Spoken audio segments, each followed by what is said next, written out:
రజనీకాంత్ గారు ప్రెసెంట్ ఇండియాలో highest paid actor అని అందరికి తెలుసు. రజనీ సార్ చాలా సింపుల్ గా ఉంటారని కూడా చాలా మందికి తెలుసు. రజనీ సార్ బయట ఎంత సింపుల్ గా ఉంటారనేది ఈ మ్యాటర్ వింటే మీకే అర్థమవుతుంది. రజనీ దళపతి మూవీ షూటింగ్ టైంలో అప్పుడే కొత్తగా సినిమాల్లోకి వచ్చిన అరవింద్ స్వామి గారితో కలిసి యాక్ట్ చేస్తున్నారు. ఒక రోజు అరవింద్ స్వామి గారు షూటింగ్ అయిపోయాక తెలియక రజనీ సార్ రూమ్ కి వెళ్ళాడు.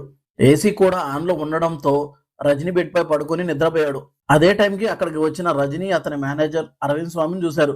రజనీ మేనేజర్ అరవింద్ స్వామిని లేపడానికి చూస్తే రజనీ సార్ వద్దులే, పడుకున్నవారిని లేపకూడదు, నేను ఇక్కడే కింద పడుకుంటా అని చెప్పారు.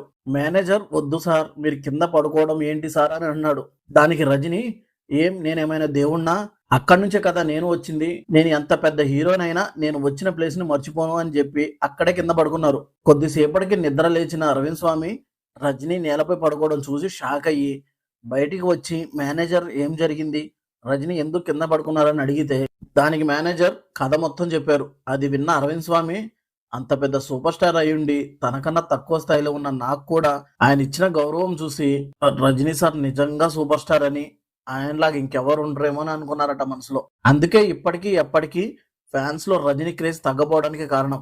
ఒక మనిషికి విలువ ఇస్తారు కాబట్టే రజనీ సార్ నిజమైన సూపర్ స్టార్ అయ్యారు.